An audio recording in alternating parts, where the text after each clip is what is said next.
and that demand will always exist because there is a tiny minority of people who get their kicks from that. But I think the more freedom you have, the better. These sort of splatter movies and third-rate rip-offs of the Texas Chainsaw Massacre wouldn't be made if people could see the real thing.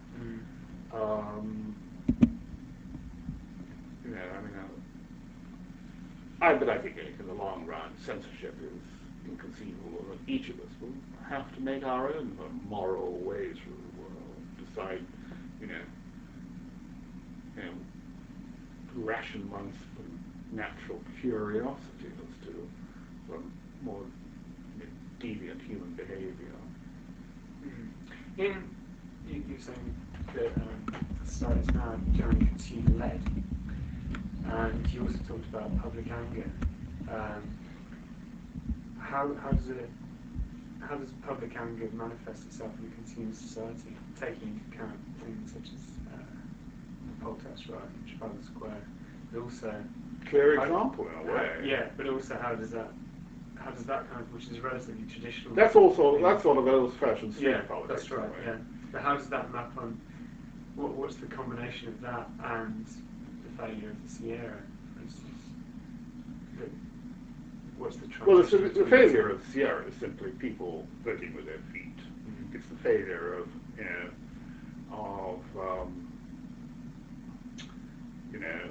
failure of Heaven's Gate. People didn't buy their tickets at the box office,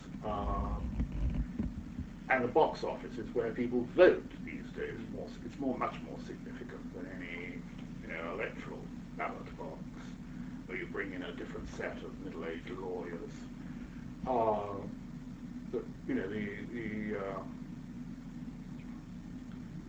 The supermarket till is a very fine-tuned selector of consumer preference. There's no question about that.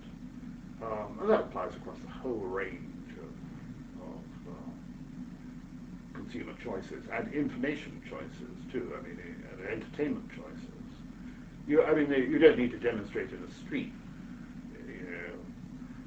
If you don't like a television program, you just switch it off. If you don't like Armani's latest line of suits, you don't buy them. You don't have to demonstrate. But these sort of choices, and they move in huge waves across the consumer landscape. Choices in almost every aspect. Preferences for everything from, say, cosmetic surgery to, international holiday destinations to, the hiring of Filipino maids, to anything you like to think of. Attitude, charitable donations that we make, etc. This huge range of choices,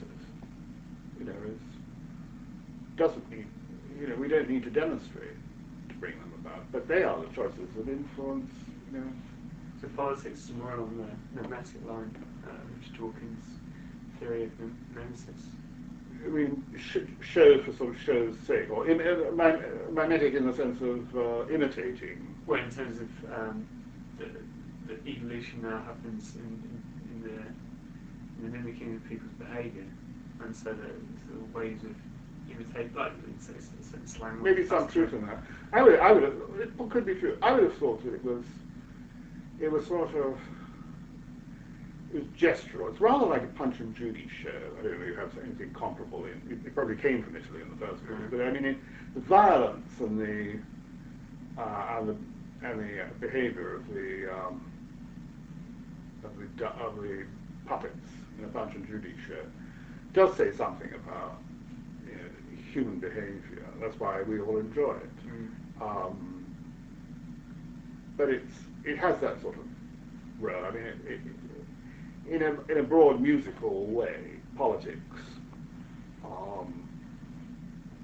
It's rather a kind of folkloric in many ways. I think it's a sort of it's as folkloric as